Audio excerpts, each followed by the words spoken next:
ଶ୍ରାବଣ ମାସରେ କ'ଣ ଖାଇବା ଉଚିତ କ'ଣ ନୁହେଁ ଜାଣିଛନ୍ତି କି? ଆସନ୍ତୁ ଜାଣିବା ଶ୍ରାବଣ ମାସରେ କ'ଣ ଖାଇବା ଉଚିତ। ଶ୍ରାବଣ ମଧ୍ୟ ବର୍ଷର ଏକ ଗୁରୁତ୍ୱପୂର୍ଣ୍ଣ ମାସ। ବାସ୍ତବରେ ଗୋଟିଏ ବର୍ଷରେ 12 ମାସ ଥାଏ, କିନ୍ତୁ ଶ୍ରାବଣ ବିଷୟରେ ଜିନିଷ ଅତୁଳନୀୟ। ଏହା ସମଗ୍ର ବର୍ଷଠାରୁ ସୁନ୍ଦର ମାସ ମଧ୍ୟରୁ ଗୋଟିଏ। ମୌସୁମୀ ବର୍ଷାରେ ପରିଷ୍କାର ଦେଖାଯାଉଥିବା ପ୍ରକୃତି ଏହାର ସୌନ୍ଦର୍ଯ୍ୟ ଢାଳିଥାଏ। ଚାରିଆଡ଼େ ସବୁଜତାର ନିରବିଚ୍ଛିନ୍ନ ପ୍ରବାହିତ ନଦୀ ଏବଂ ଜଳପ୍ରପାତ। ଶ୍ରାବଣ ଏହି ସୁନ୍ଦର ମାସ ପାଇଁ ଆଉ ଏକ ଦିଗ ଅଛି।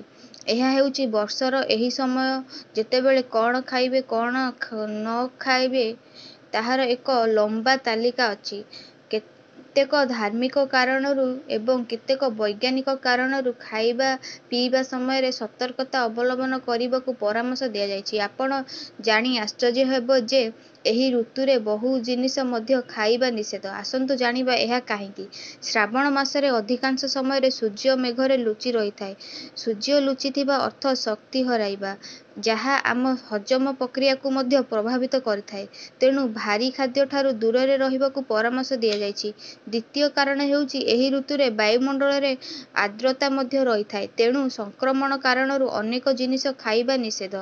ଶ୍ରାବଣରେ କଢ଼ି ଏବଂ ଦହି ଖାଇବା ପ୍ରାୟତଃ ନିଷେଧ। କେବଳ କଢ଼ି ନୁହେଁ, କଞ୍ଚା କ୍ଷୀର ପିଇବା ମଧ୍ୟ ନିଷେଧ। ଏହା ଧାର୍ମିକ ଦିଗ ହେଉଛି ଯେ ବିଶ୍ୱାସ କରାଯାଏ ଯେ କଞ୍ଚା କ୍ଷୀର ଶ୍ରାବଣରେ ଭଗବାନ ଶିବଙ୍କୁ ଅର୍ପଣ କରାଯାଏ, ତେଣୁ କଞ୍ଚା କ୍ଷୀର ପିଇବା ଉଚିତ ନୁହେଁ।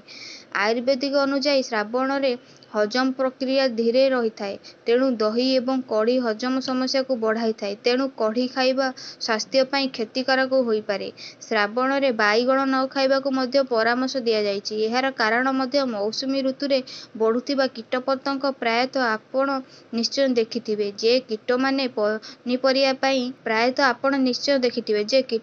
ପନିପରିବା ହେବା ଆରମ୍ଭ ହୋଇଥାଏ, ତେଣୁ ଏହା ମଧ୍ୟ କ୍ଷତିକାରକ ହୋଇପାରେ, ତେଣୁ ନ ଖାଇବାକୁ ପରାମର୍ଶ ଦିଆଯାଇଛି।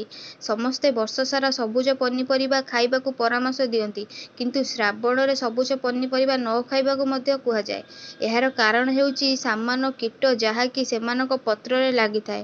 ଏପରି ପରିସ୍ଥିତିରେ ସେମାନେ ଆମ ଖାଦ୍ୟରେ ପ୍ରବେଶ କରିବାର ଅଧିକ ସମ୍ଭାବନା ଅଛି, ଯାହା ପାଇଁ ଆମକୁ କ୍ଷତି ସହିବାକୁ ପଡ଼େ। ଶ୍ରାବଣରେ ସମୟ ମାଂସ ଏବଂ ମାଛଠାରୁ ଦୂରରେ ରହିବାକୁ ପରାମର୍ଶ ଦିଆଯାଇଛି। ଏହାର ସବୁଠାରୁ ବଡ଼ କାରଣ ହେଉଛି ଆମର ହଜମ ପ୍ରକ୍ରିୟା। ଦ୍ୱିତୀୟ ଦିଗରେ ହେଉଛି ଏହି ଋତୁରେ ଅନେକ ପ୍ରକାର ପ୍ରାଣୀ ପ୍ରଜନନ କରନ୍ତି।